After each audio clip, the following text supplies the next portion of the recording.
Hello, and welcome to the only podcast where we think Paz Vizsla is one head tilt away from launching candy out of his neck. Because it sounds like Pez Vizsla. It's not really a joke, more than an observation. I'm Matt. I'm Luke. And I'm Max. This is ForceForThought. That was stupid, but maybe one of my favorites. Thank you. Pez Yeah, it wasn't. Vizsla. I'm gonna hear that every time now. That's the only. It's not really a joke. I didn't really form the joke. I just think it sounds like Pez, and I would. Oh, we I think laughed. It's perfect marketing, I think, for them. So please, if anybody listens, making Pez's. Are there Star Wars themed Pez dispensers? there has to be. There are. I used to have a decent collection of them. Are you joking? Because you remember this? It was a long time ago. It was when I we do both not. lived with growing up. Yeah. I forget. You both right, lived with your exactly. parents? Childhood, they don't do it. I mean, is Pez even still a business? Do they still sell Yeah. stuff? I feel like I don't remember the last time I've ever seen Pez candy for sale anywhere. They have to be. You ever go to the Old Navy checkout? There has to be some There always has to be some Pez dispensers over there. Feels like that's right. in line. It's very specific. It was post know, but you know what I'm Disney talking about? acquisition. I can tell you that. Because Who were the Pez's that you had? it's kind of blowing my mind now. All this flood of memories that I haven't thought about in so long. Because someone must have gifted me several, and then I thought it fitting to continue the collection. I had a C-3PO, a Vader, a Luke Skywalker. Those are the only ones I can vividly remember, but I had like 6 or 7. If I was a betting man, I would say a Stormtrooper and a Boba Fett and an R2-D2, but I don't remember those. They The basic absolutely. ones. I was wondering if maybe it was like a extended line of them that maybe you were collecting, like if you were going for all the Jedi or something. So I was gonna see if there was a Kit Fisto one, but I assume that if there was, it would be on that shelf behind you. I have not sought out every single piece of Kit Fisto merch on the internet because once you start buying collectibles online, it feels like a slippery slope for me. And so I try to restrain myself to only in-person shops and conventions and stuff. But I do Smart. believe I have just about all the Kit Fisto merch. That makes sense. Now they have the mask though, so I mean that it's been like 2 years now, but they do still have a Pez line of Star Wars, but it is Mandalorian and Grogu and Boba Fett, which to me seems like a little bit of a jip because it is just Boba Fett, the Pez dispenser they've always had, just rebranded as the Mandalorian. Not even Book of Boba Fett, just Mandalorian Boba Fett, which is funny. Anyway, everybody, hello, and welcome to Force for Thought, where today's episode is not about Pez, but rather The Mandalorian Season 3, Episode 1, The Apostate. It's about Paz. It's guys, it's been a long time. I feel like we should clear the air, and also we're releasing these episodes kind of sporadically. When we're on a good track now, but the viewers, we've gotten emails about us being canceled, which is very sweet that you think that we can get canceled, in the fact that means somebody else helps us put on the show besides the three of us, which is very nice. But we are back to normal recording schedules. I know that this won't be out for a couple of weeks still, but I feel like we should just address it and talk to the viewers since we've got episodes that are banked and are slowly coming out. And we're talking about Christmas and Thanksgiving in February.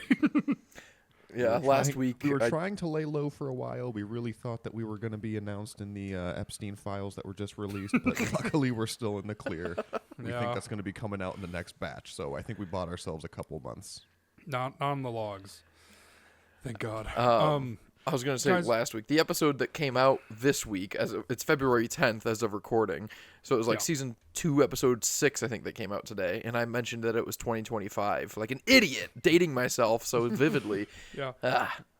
Guys, life gets basically the I don't know if it was the last one that we did because there was also a disconnect between our YouTube episodes and our episodes everywhere else because there was I'm going to say a technical issue with Podbean. The issue was I technically forgot the password, but that's neither here nor there. That qualifies. Regardless, I got us up to date on our Podbean posts, so I was like uploading them, and I was listening to them as I was going to make sure that they were the right ones, and one of them did say, it started with a Halloween joke, I think, and we were like, oh, it's topical because it's Halloween. I'm like, oof. Yes. So, listener, viewer, sorry, life got really busy, which is crazy because it's by far not the most destructive part of our lives that we've dealt with during this podcast over the past 2.5 years. We've all had children and we were able to maintain this podcast. And then for some reason we were like, wow, we're like really busy, right? Or maybe it was just me. I don't know. Maybe I'm the one who threw the wrench in it. But yeah, we all just kind of slipped. So I apologize for that as well. But we are back on track talking about season 3. If you haven't noticed, sorry, Luke, go on. I don't want anyone to get any ideas in their head that it was related to some sort of burnout watching Mandalorian. That was neither here nor there, I assure you. I have deeply enjoyed watching every episode of Mandalorian over the last several months, and I wish I could have gotten through it sooner. That burnout will happen this season. If the burnout happens again, I was just about to say that. If the burnout happens again halfway through season 3, you can suspect that. But it's not going to happen in between episodes 7 and 8 of season 2. No, it was the worst times that we actually could take a break between those episodes, which we mentioned last week's episode when we reviewed episode 8. Anyway, I know we're already going long. We've talked about, we haven't done shoot the ship in a while, but this feels like a good shoot the ship, even though it's not because we haven't had music. Anyway, this episode 1 of season 3, the Apostate. Does anybody have any overarching thoughts before we jump into the episode? Luke Taylor, you are usually sitting to my left when we're in person, even though it's been like 2 years. So what did you think about it? I still orient you to my right on my screen, so thank you. Amazing. I like this episode.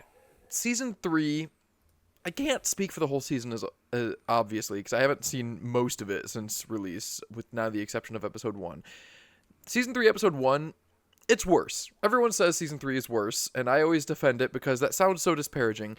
And it's not fair to say it's worse, because it is worse. It's a little bit worse, but it's very different. It feels like a completely different show. And this new show is not as good.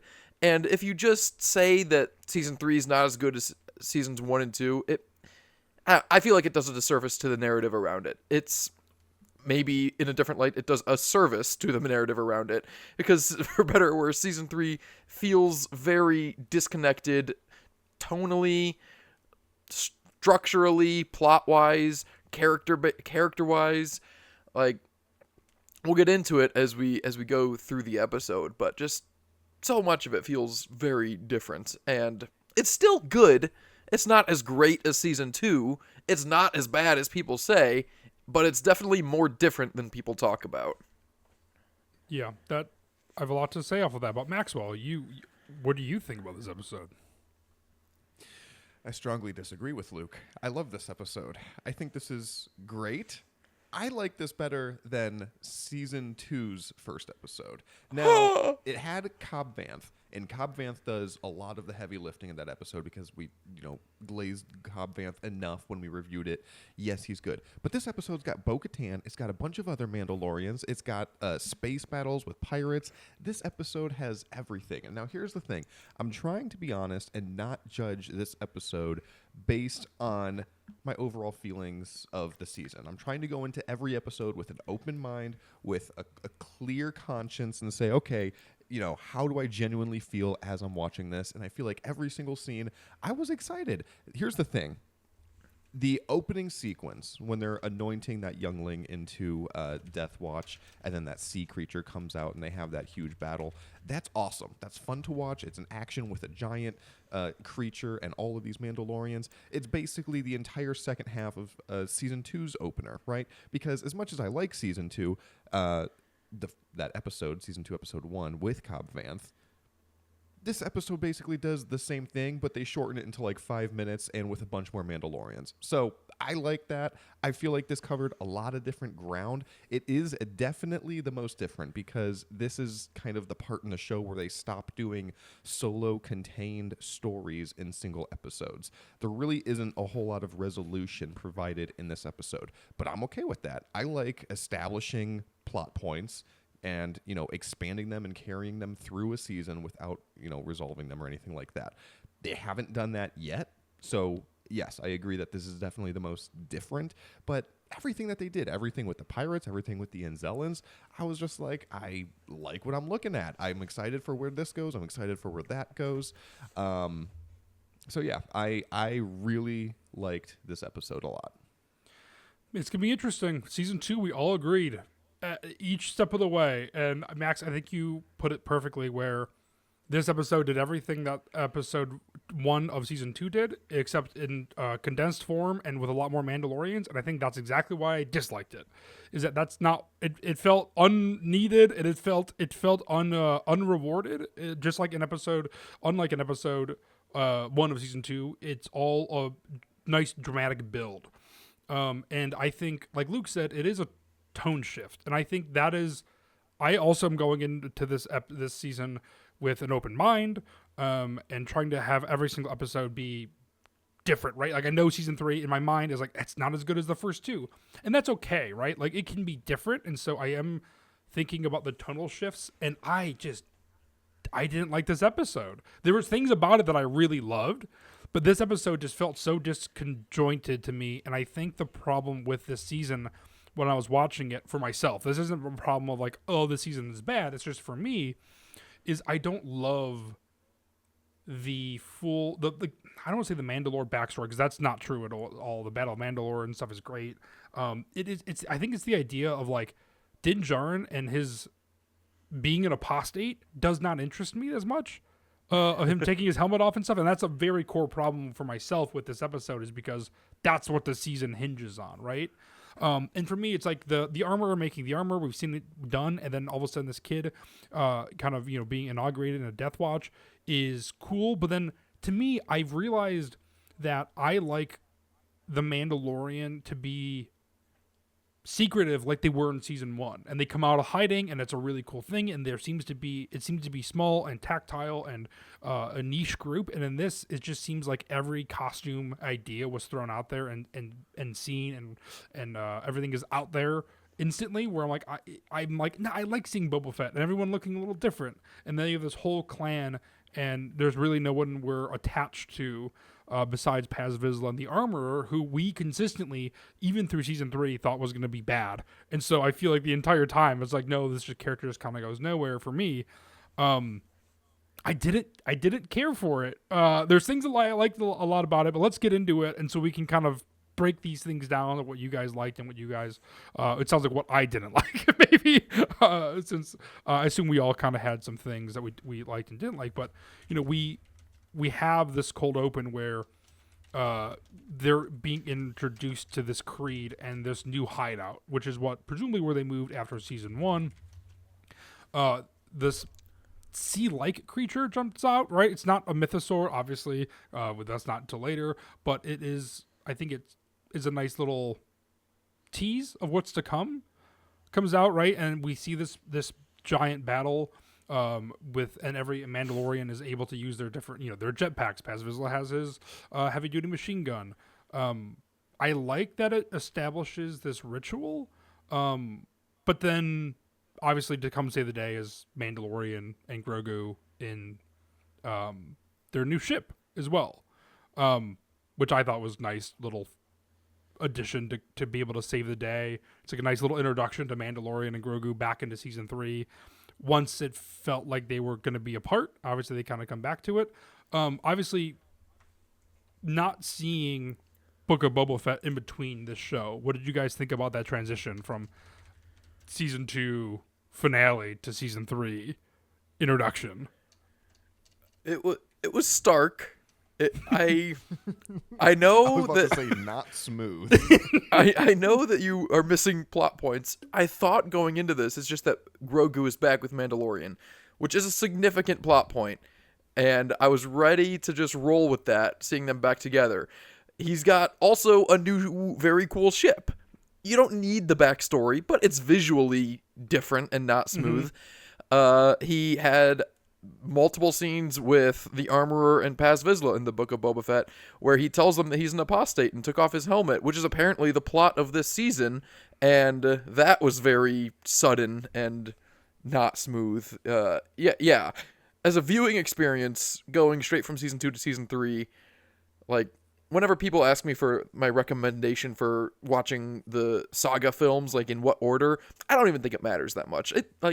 You do it this way, you do it that way. It maybe changes something a little. This is bad this way. You need to watch the Book of Boba Fett or at least those 2 or 3 episodes in between seasons 2 and 3 of The Mandalorian. Yeah, I mean, absolutely. Yeah, and we've talked on previous episodes too about the previously on, and I didn't know if we were going to talk about that here because it was not a good previously on, because it did not give you enough information to even go into this if you had just seen Mandalorian season 2, because they did like the previously on, and then they kind of like recapped the conversation that Din Djarin has with the armorer about taking off his helmet. So they recapped that conversation. But then like pretty immediately in this episode, they again discuss those same plot points. So it's like we really didn't need to be reminded of that conversation. What we needed to be reminded about was that Grogu came back to Din Djarin and that he got a new ship. And they didn't address any of those in the previously on. And then I was like, okay, well, they're probably going to address it for like the casual viewer.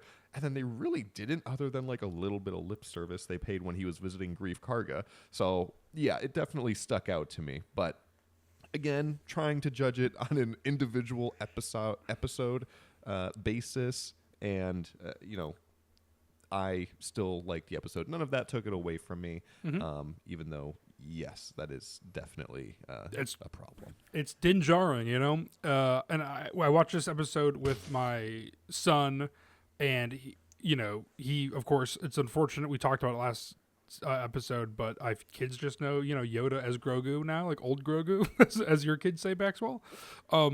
But I do love the reveal of Grogu when he lands, and then Din Djarin's obviously in the cockpit, and then all of a sudden Grogu pops up, and you're like, oh, he's here. And it's like, yeah, that makes a lot of sense, but I think that's like their way of showing that, like, hey, Grogu's here. If you haven't watched Book of Boba Fett, they're back together somehow.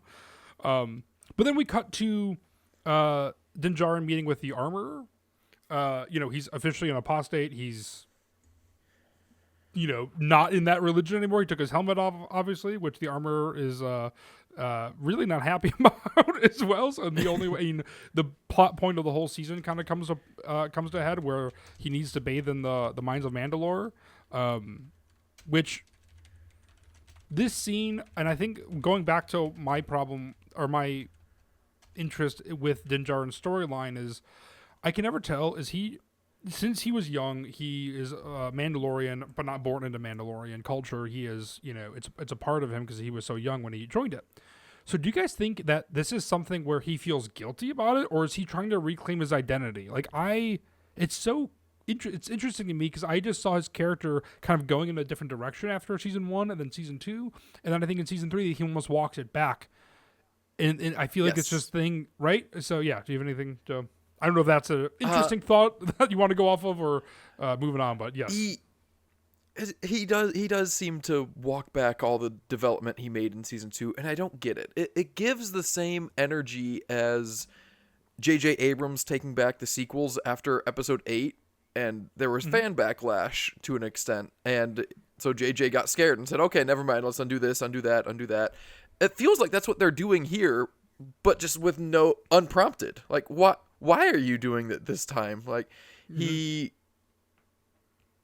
gave up Grogu, and I get, you want Grogu back for marketing purposes, fine. But then he also goes back and apologizes feverishly for ever taking off his helmet. Like, that was such a grand moment for him, and I wish he didn't regret it so much. But he still doesn't seem to regret it. He never, apologizes. He just admits that it happened and wants back in the cult. So I guess I'm being a little bit unfair. But yeah, I guess that's all I have to say on the matter. Yeah, I think they could have probably fleshed it out a little bit better. Again, based only on my memory, because there is a lot of season 3 that I didn't rewatch. But it does also make sense, right? Because The Mandalorian is a very action-driven, plot-driven TV show. They don't really do a whole lot of character studies with introspection and that kind of stuff. But I do think that it kind of contributes to his what will eventually be later decisions to acquiesce the power that he could have for having the Darksaber and ruling Mandalore to Bo-Katan. Because I think part of him starts to kind of realize, look, this is not the first time that I've even done this. I'm not really true to myself. Am I true to Mandalore? And it just kind of makes some of that passing the baton off to Bo-Katan a little bit smoother later on. Yeah. I'm probably overlooking that or looking too far into that, but that's kind of my read on it. It's all he knows. I mean, it is his life, Yeah. so it's like it makes sense that he goes back to this, that he apologizes, that he wants to be Mandalorian because, at this point he's kind of tricking himself into thinking that this is his creed, this is his lifestyle that he wants to live, even though clearly he keeps breaking it for the sake of Grogu. Yes, which is Passing what I the find. Bo baton. Oh, Matt, you can just edit that back in. there we go. We've got two. And actually got to get the third. Somehow get Grief Karga going. Some sort of pun. Yeah, I agree. I think Max, I don't think you're looking too far into it. I think it's a great call, and I think there's something about this whole season where I think as a viewer it's a little confusing just for the fact that we don't really understand. We just watch Mandalorian and as Din Djarin go about and do cool things. We never really get introspection from him, right? We see his actions, but then that's why I think it is confusing this season, where his actions, like Luke said, are the antithesis of everything that he's done in the first two seasons. But I think as this season is a standalone season, there is some nice growing moments, right? And so, like, then in the next scene, for example, when they go to Navarro, Grief Karga is a high magistrate. Navarro is thriving. There's a lot going on. He has his robe or his cape carried by droids, little baby droids that are carrying his cape in the back. So he's a very different person, obviously. Navarro is a very different place as well. And he obviously offers Din Djarin stability within Navarro now, in this thriving community. And we know, obviously, that Din Djarin is not going to take it because he's going to go to Mandalore and kind of be risking everything. And that's another thing, too, is that I'm like, okay, I feel like Din Djarin is struggling with his identity in some way because I feel like everything that has led to this point, he's realized that Grogu is the most important thing to him. He is a father figure. He is a father to the child, even though the age difference doesn't make any sense. But, Star Wars, we're going to do, baby. But I think he's offered this life that he clearly should choose, and spoiler, towards the end of the season, he does choose. I feel like it is this weird identity, even though he's not a great fighter. He's a consistently broke Mandalorian bounty hunter, it feels like, that spends all of his money on a cool suit, virtually, is what he does. He's like a guy who lives in an apartment building but has like $100,000 car, He's living in a studio apartment but driving like a Mercedes or something.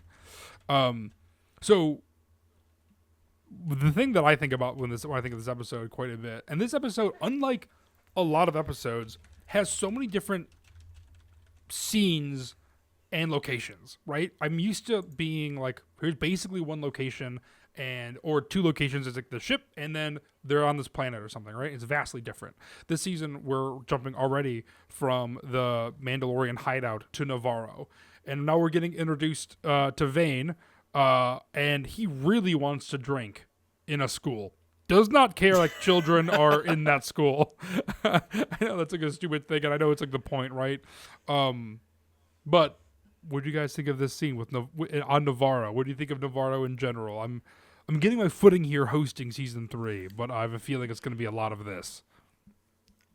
Navarro looks great. I love that we keep going back to Navarro and it keeps being gradually nicer and nicer.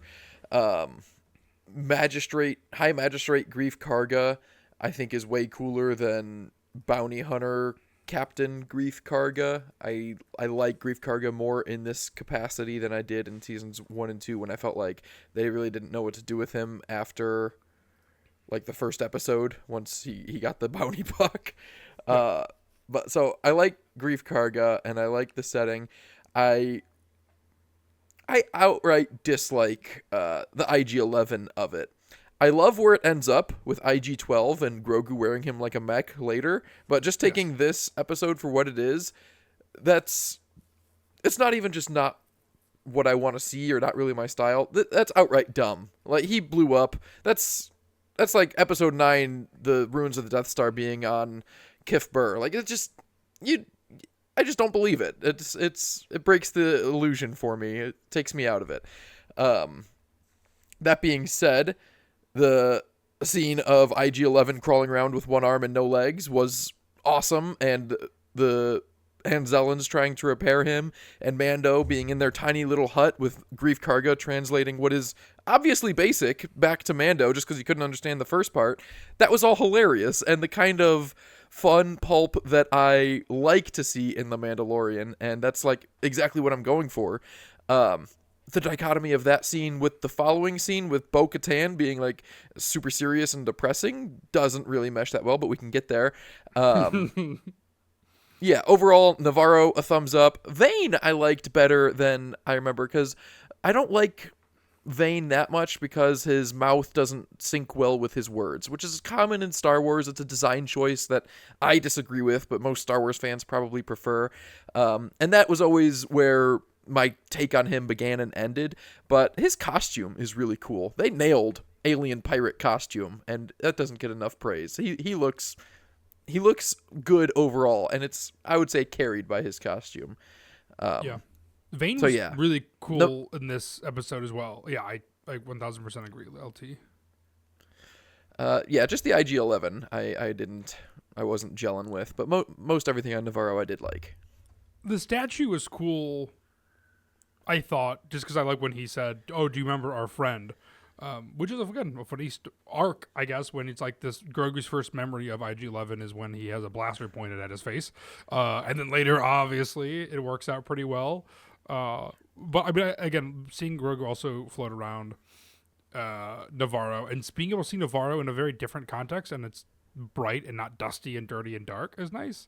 I do wish there was a bit of a transition from tonight when Vane and the pirates show up, just because we could see Navarro in a darker context and still be thriving at nighttime, because it feels like a lot happens within a couple hours. Kids don't go to school at night, though. Oh man, yeah, it's true. But it would have made more sense to me though that he would want to have a drink in somewhere that's at least empty.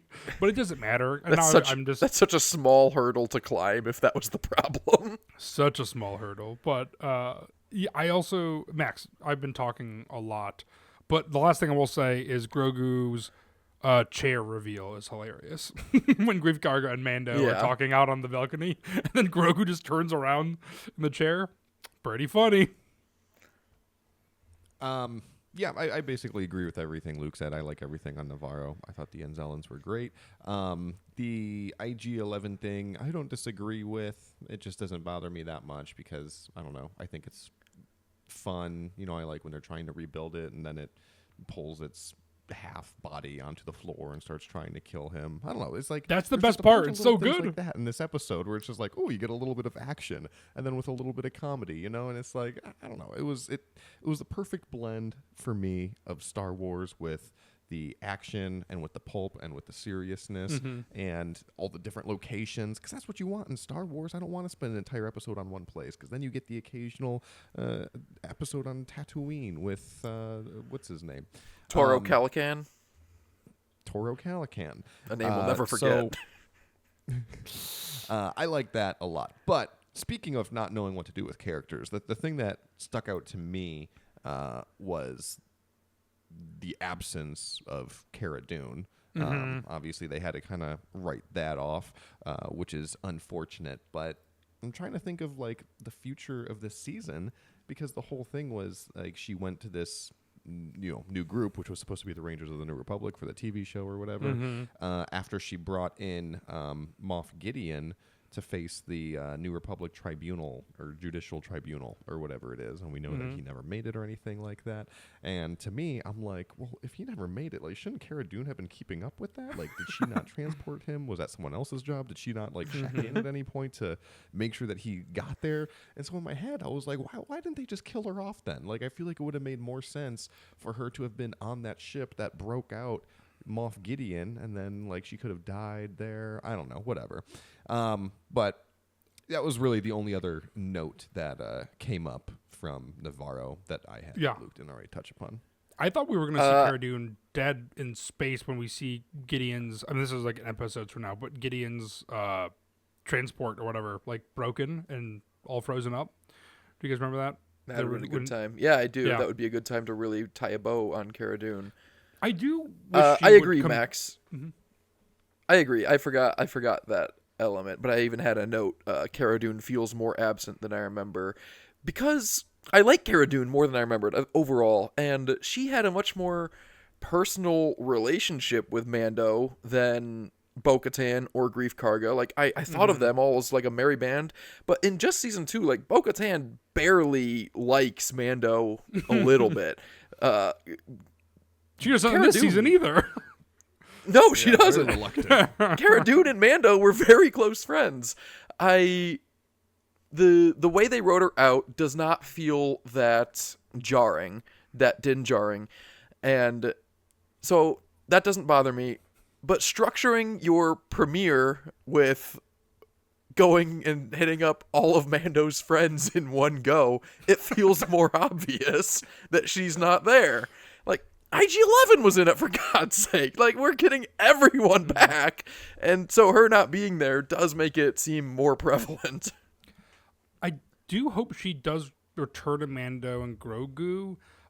Again, it's a weird thing to get into it in general, and I mean, it's not like she was on the Epstein list. She was like maybe said some shitty things, but also like I feel like a lot of people say shitty things all the time, and I'm like, well, Mel Gibson still directs movies and stuff too. That's actually a great comparison because they both, Jewish hate is a very real thing and a very not cool thing, obviously. And Just for the record, though, I do not think that is on the same level at all. I think that That's what a good she said point.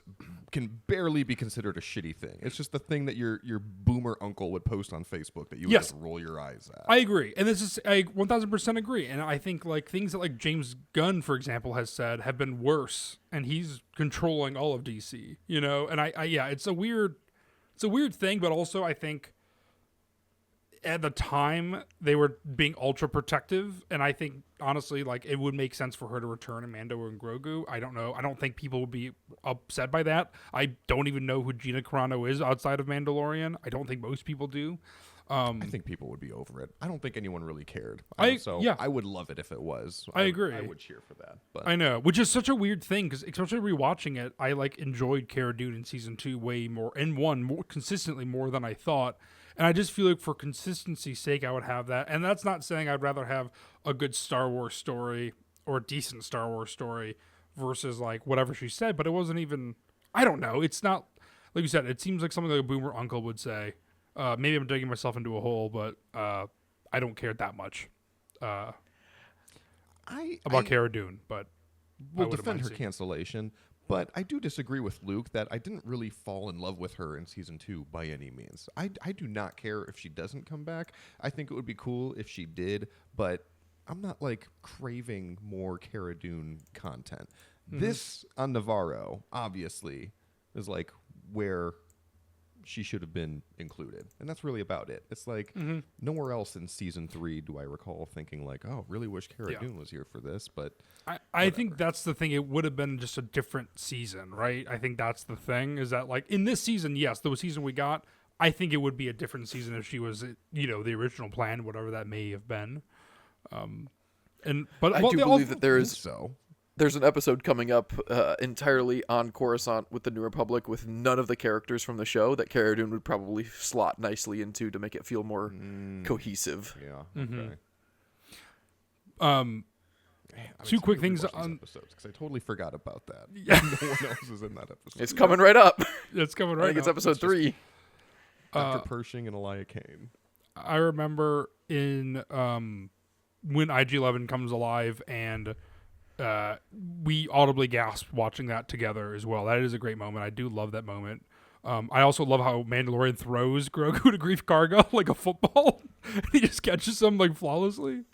Quick, piggybacking off the Anzellans as well. I love that scene. I love the idea that in every nook and cranny of any place in Star Wars, including Navarro, creatures can just live. I think that's such a great use of space. Like that's such a dumb thing to say, but I'm like, yeah, like in crawl spaces. You're obsessed with space realty, so this I makes know sense for you. And it really truly is. And I love the fact that Mandalorian is also in there. And I have so many questions how he got in and out of that space. Like, where's the other door at? Because the door we see the Anzellans open is there's no way a person's shoulders could fit in there, let alone have armor on it. So, Matthew, I Yes. thought the exact same thing. If you Oh, look closely, there's yes. like a little mini garage door to the left of that tiny door, and it looks like it would have been big enough for Din Djarin to have crawled through. Because I'm assuming that's also how they got the droid's carcass in there as well. Okay, that's good. Okay, I'm gonna rewatch it because in my mind it was something from the ceiling because presumably whatever is above it you can maybe get in. But I like the other idea that there's a little garage door. Okay, that's cool. I'm gonna look back. And also anything that ties in with a sequel trilogy I think is great, and that's just like such a low effort to do. I was like, the Inzellans make so much sense here in this context to do this. It's like, yes, let's have a little sequel love to make things more cohesive. Like that little bit just made my heart like so happy and jump. It is low hanging fruit because I feel like the Anzellans or Babu Frick specifically was one thing in The Rise of Skywalker that everyone got behind. Yes. Everyone Yes. was like, "Oh yeah, I like that guy." He Babu was cool. Frick, exactly. So then we jump into Mando and Grogu leaving to go see Bo-Katan, but this is also the first sighting of live action Purgles as well. This is before anything else. And I Yeah. feel like That's we always forget, right? That's like a forgotten thing, but this was kind of a tease for Ahsoka a little bit too. And I remember that distinctly was the IG-11 moment, and then the Purgle moment was like crazy to be like, this is the first live action. Why is that? Is that just to be an Easter egg for? I mean, it's not like we knew that Purgle were going to be involved in Ahsoka, so why would they even include that? Oh, we knew that. I think we knew, Ezra yeah. went away in Purgle. We knew the Purgle were coming somehow. The Purgle are okay, coming. yeah, that's fair. They're going somewhere. But it's That makes this sense. this episode overall, I think, is the biggest example. We've talked about it before. The screenwriting ideology of, and then this happens, as opposed to therefore this happens. This episode is so much, and then that happens. Like, and then they go to Navarro, and they even tried to bring it together because, like, he's going to the Mines of Mandalore, therefore he needs IG-11. Like, no, he does not need IG-11. He went to Navarro, and you tried to give him a reason. And then they go in hyperspace and see Purgil for no reason. Like, for maybe a tease for Ahsoka a year from now. And then they see Bo-Katan for, like, little to no reason.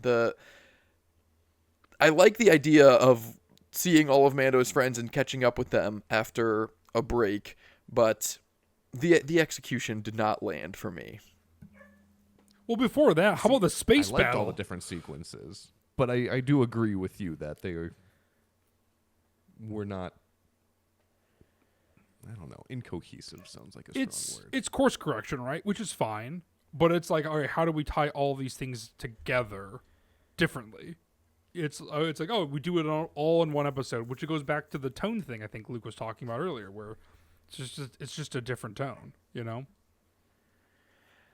Yes. A lot of this will come up as the season goes on, because maybe it's more tied together as I remember. But there's like different things that they're setting up, which as a season premiere, it's good to set up stuff, and I'm excited to see where it goes. But they set it up so incohesively that it seems disconnected, and I'm pretty sure it just gets a little bit further disconnected as it goes on. Like the Night Watch clan doing their own thing, and Grief Karga and Navarro doing their own thing, and Bo-Katan and training Grogu and the New Republic. Like, there's a way to make a good season out of all these elements, and they do intermix a little, but like, I know season 3 is only the New Republic and nothing else. And then I remember there's another episode where Gorian Shard attacks Navarro and nothing else. Like, they're not bad episodes, but the plot elements in this season are not connected. But are you doing a fair job of evaluating this episode as a standalone, or are you letting your foreknowledge of the rest of the episodes impact your decision? I'm sure I am, but they're all disconnected in this episode as well. Like, given episodes 2 through 8, they could connect them and make me feel better about it. But even if episodes 2 through 8 did connect them all very well, I would look back at episode 1 and be like, you could have started with it more cohesive. Yeah.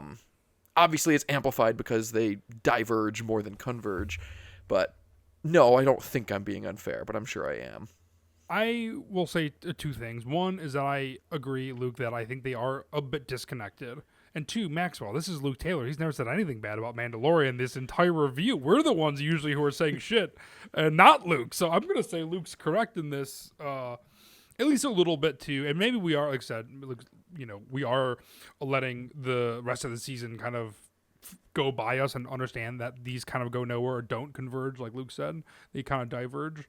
But it does feel, like I said, tonally very different just because we're at so many settings. We're getting the band back together, but the band turns out no one's coming back together is basically the kind of the period at the end of this sentence, this whole season. Sorry, I don't know. I'm just lost track of my thought because I was going to say, Maxwell, I want to kick it to you because now we get a space battle and you are Mr. Space Battle.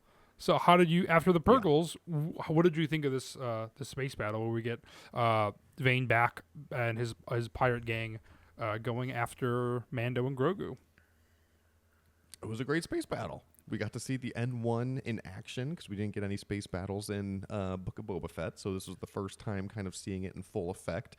It was good. I like the pirates. I like Vane. I really like Gorian Shard. I keep hinting that there's an episode in season 3 that I've watched multiple times, and it's like the only one I've ever gone back to, and it is the episode on Navarro with Gorian Shard and the pirates and everything. Gorian Shard's too cool and underused as well. He is. So I like him a lot. His entire character design too. He's like a green swamp thing. Yes, swamp man. Yeah, that's badass. Green, but, I imagine it's like if the Grinch took Ozempic and all of his fur just became very loose. That's funny. Sorry, Max, go on. Yeah. With what you were going to say, it was way more important. That's about it. I like it a lot. When it's hard to talk about something, that you just like, but that's how I feel about I agree. That. Yep, that was a good scene. You can't be like, he turned left and turned right. Like, you can't, go step for step. But it's like, that all that stuff did happen. And also, Vane is spooky in that cockpit, too. I like that. I like the space battle. I love how it starts when Mando is teaching Grogu the different parts of the ship, and then it lights up the enemy proximity, and then he sighs and says that's what it is. That was a funny moment, and it also exemplifies the tonal shift of season 1 Mandalorian isn't just not explaining that to Mando. He's not speaking. He is silent more often than not, and season 3 Mando is a lot more vocal. Just because it's a different show.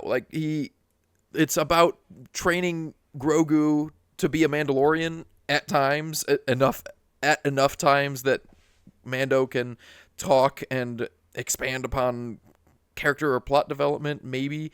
But I like that element in season 3. I won't say I like it more than the element, the characterization of him in seasons 1 and 2.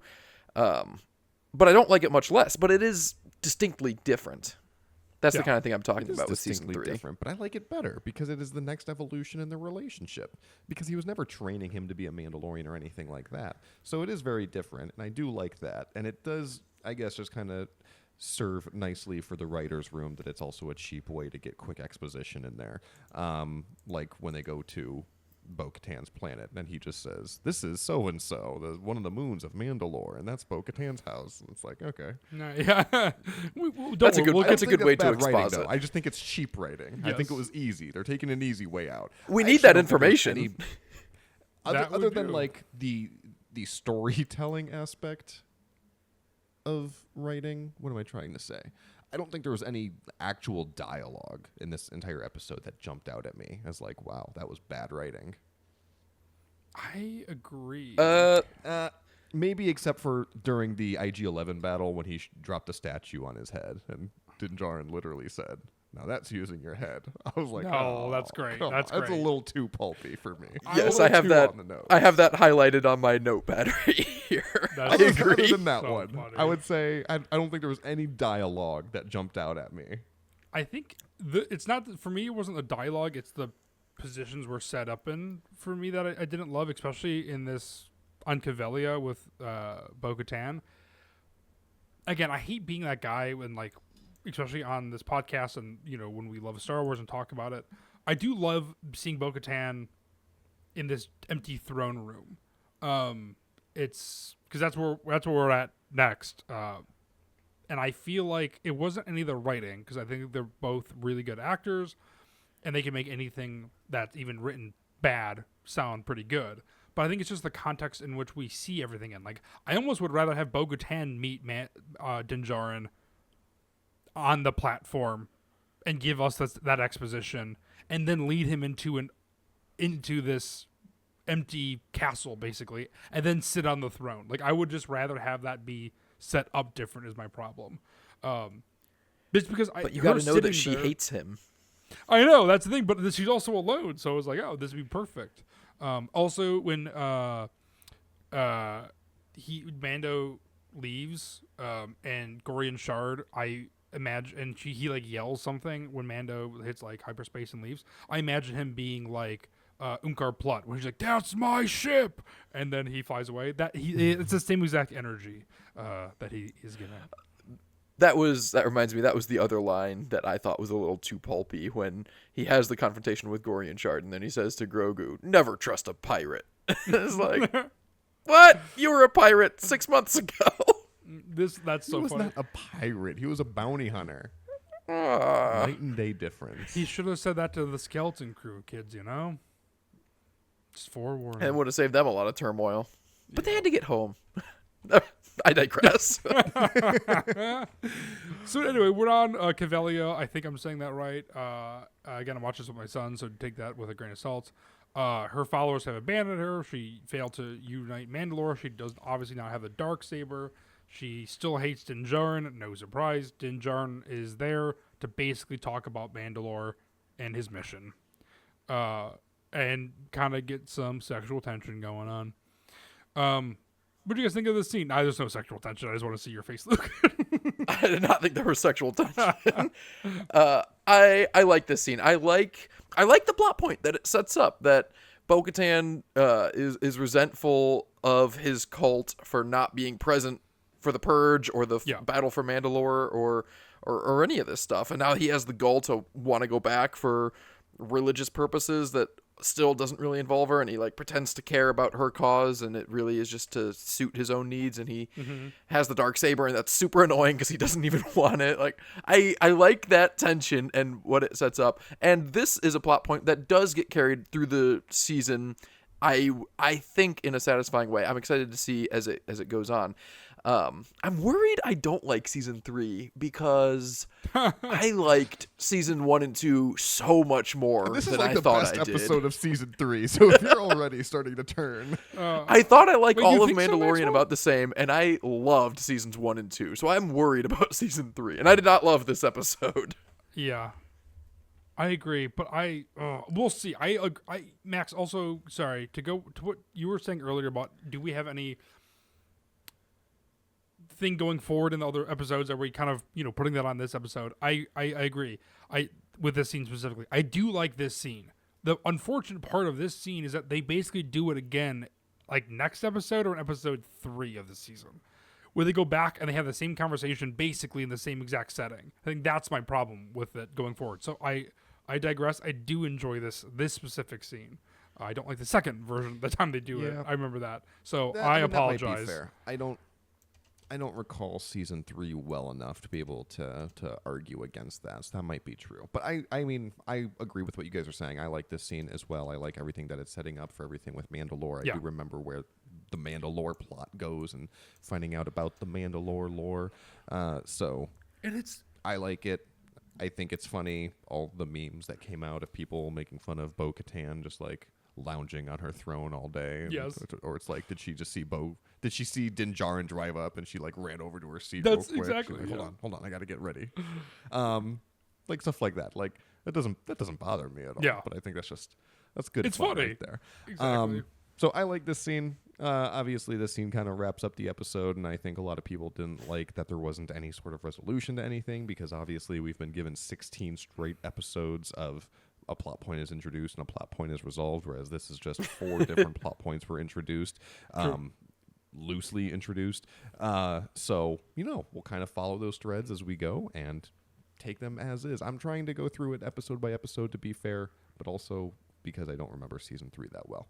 I like this episode a lot. If you gave me an option between having to watch one Mandalorian episode and it was between this episode or season 2 episode 1, I would choose this episode. That's crazy to me. That is Season 2, crazy. episode Me 1 too, is so Maxwell. good. Yeah, it's nuts. I think this is Rewatch episode 1 not of my season 2. least favorite I don't think this is my least favorite. I mean, we just did. We can't play that card with this rewatch. I don't think this is my least favorite episode, but it's got to be bottom 3 so far of the first 15 episodes. Really? 17 episodes. That is crazy to me.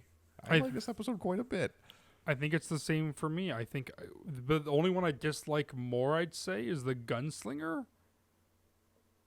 I think. Honestly, I might like this one more than the first Bo-Katan episode in season 2. The that might be Heiress? my least favorite. The Heiress, yeah. It's hard to rank the Mandalorian episodes because there are so many good episodes. So it's like, Yeah, it's it not would as have much to be- of an It would insult. have to be a tier list, so that you can say like, look, all of these are an S, all of these are an A. I think this would be like a solid B list episode. Yeah, and I can't think of many Or B episodes, tier. if any, that would be in a C or D tier list. Like, the show is, on average, really good. I like this show, and so saying that this is near the bottom, if not my least favorite, is not the insult to it that it sounds like. Yeah. But Yeah. Okay. I Yeah. agree and yet disagree at the same time. I'm interested in where it's gonna go, and I'm really excited to see this play out because again, we were so aligned basically on season 2. It's mixed Yeah, that was in whack. season 3, and now season 3 we're already all over the place. I feel like Max is like, this season this is way better than I remember. Luke was over here being like struggling with his identity. I was like, who am I if I don't like Mandalorian? And then I'm over here just like, I did not enjoy this one. I'm so sorry. So we'll see where we continue. I did enjoy the fact that it doesn't wrap anything up. It just kind of gives you these loose ends. I think that's a fun thing to look forward to the next episode. Overall, I enjoy that aspect. I also like the idea that Bo-Katan is this traditionalist, and then Mandalorian is kind of in this extremist section as well. So I like seeing those two aspects of the Mandalorian culture. So that is very cool too. Knowing the animated shows, we're able to understand both of those sides a bit better. So I think Mandalorian is able to scratch the surface of that and doesn't need to dive into it. So I think watching those animated shows gives you a lot more context of who these people are and what they're, Death Watch versus the traditional Mandalorian. I like that idea, and I like the fact that you have to understand real life Star Wars culture and lore to understand the show a bit better. You don't have to watch that stuff, but I think it goes a long way. Anyway, I wish there wasn't such a stigma around watching just a couple episodes of a show, because there really is only like between Clone Wars and Rebels, like 6 or 7 episodes of those two shows that would give you all the information that have all the information. Like, those shows really don't they're not about Mandalorian culture. There's a few episodes about it. I remember I had the same feelings when the Ahsoka show came out. Like, you don't need to watch 8 or 11 seasons of television to watch this show. You could watch 6 episodes or so and have all of the information, but people are just so opposed to that. yeah, they really are. I just saw a thing recently about the episodes to watch from Clone Wars and Rebels before Maul Shadow Lord, just Oof. the Maul episodes, and surprisingly few, Yeah. So, yeah, it's definitely doable. I'm going to rewatch them before I watch Maul Shadow Lord. You can't Not go that wrong many. with it either. It's great content. Yeah, it's all the best ones. Yeah. It's the best, yeah. We, again, to compare it to The Marshal, season 2, episode 1, we talked about how they explained why you can't just blast the crate dragon with the Razor Crest, and how we were varying levels of satisfied with that explanation. No problem with that here. He just rolls up and blasts that bitch. That was satisfying to I have no see issue in with light it. of our That's how it should conversation. work. Yeah. Yeah. So no reason to watch The Marshal. We got it all satisfied in the first 5 minutes. You got that itch scratched real quick. The Yeah, but no Marshal Cobb had Vanth. it had no Cobb Vanth, and it had what Max would call the greatest cliffhanger in all of Star Wars. Yeah, that was the other thing that I did think about was the Boba Fett reveal at the very end. Yeah. Max, you're eating your words, man. That's It oh does my have a God. great cliffhanger, and it does have Cobb Vanth. Other than that, it's just a 45-minute version of the first 5 minutes of this episode. And this episode has so much more. Yes, but that's done so much better over the course of 45 minutes than versus. It's like stuffing a full thing. It's just crazy. I don't need to see 45 minutes of Tatooine and trying to defeat this one monster. Speed up. Give me the goods. Oh my God, Maxwell. Classic TikTok brain rot, you know? I know. I feel like I'm usually on that end of this conversation. It feels very. I feel very superior being on this one. Isn't it great? Listen. There's a time and a place. If they were doing a deep dive character development episode, then I would say like, okay, like we can take our time with this, you know. But like They did with Cal Vanth, though. they're just fighting a giant sandworm. No, you get so much backstory of Cal Vanth and who he is, and the fact that he actually gives, Boba Fett Mandalorian the Boba Fett armor and stuff. They did so much good. That's why you love Cal Vanth, and you're sad when he fights Cad Bane. It's so good. All that I do love Cobb backstory is Vanth. You needed. don't need to sell me on Cobb Vanth. That is definitely the high note of that episode. As much as I love Cobb Vanth, and I am on your side with this debate, Matt, I do agree with Max more that it wasn't intensive character work that drew out that episode. It was good stuff, but I oughta. I don't know. I see Max's point. All right. Well, with that, we're gonna wrap this shit up then. Stay tuned next week while we review Chapter 18, The Mines of Mandalore, and don't worry, I'll get to the Force for Thought as well. Sometimes Max forgot when he was hosting season 2. Don't worry, we're almost at an hour, and I'm trying to keep this shit tighter than I would normally do. I say that, but then we talked about Pez for like 15 minutes earlier, so whatever. Anyway, does anybody have any Force for Thought? Hey, I do. I was watching Return of the Jedi, episode 6, and I always love catching parts in Star Wars that current fans, if it was released today, would be uproarious about for no good reason. A good example was when Rogue One came out and Vader had that pun, "Be careful not to choke on your aspirations," and everyone was like, "Meh, he doesn't do puns like that." And it's like he kind of does, and it was a good. I like that line, but that's not my Force for Thought. The one I have for today is Luke's line to R2-D2 after he rescues Han. He says, "We're not meeting up with the others. I have a promise to keep to an old friend." Because Yoda's old as shit. Get it? If Luke said that in The Last Jedi about Yoda being an old friend, you wouldn't hear the end of it. That's the kind of thing that Star Wars, that's the kind of pulp and just whatever that Star Wars has always had that people refuse to admit about the original trilogy. I agree, Luke. Yeah, that's a good example. There's a million things like that. I, too, always think of those, but I don't like always presenting them as Force for Thoughts because I feel like then I'm just contributing to the toxicity. But yes, there's a million things like that. It's like you're just not being intellectually honest. And usually the people who hate the sequels are the people who love the prequels the most. And it's like, original trilogies is one thing, but then go back to the prequels. Regardless. Yeah, well, I'm 100% with you. Once people have made up their mind about something, they just start to dogpile on, and that's what it is. Yeah. I also never really had clocked it as a pun before this current rewatch. I don't know if it's because I watch. Until you just said that. Maybe I watched the original trilogy with more, a less harsh lens, and I just like expect more of it. I don't know. But when I watched it this time, I thought it was like low-key hilarious. That's the kind of joke I would make. That's good Force for Thought, Lucas. I liked it. Thank you. I agree. I think things need to be fun in general, and I think characters.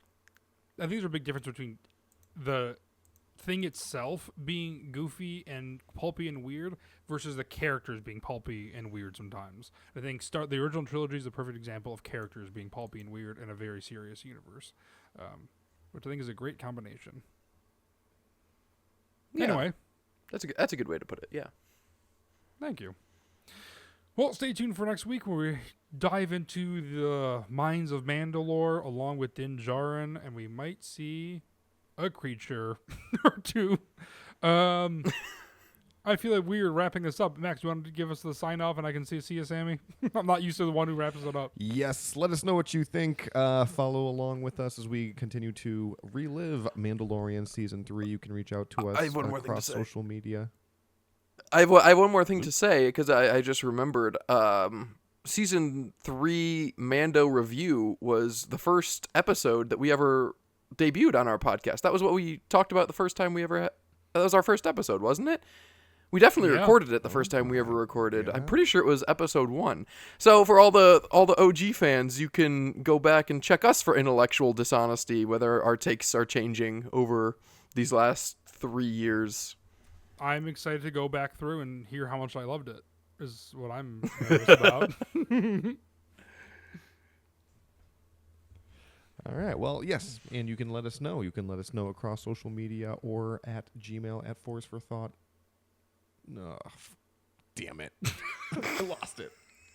You can reach out to us across social media at ForceForThought or email us at ForceForThought@gmail.com. Fuck, Matt, you threw me off. See you, Sammy.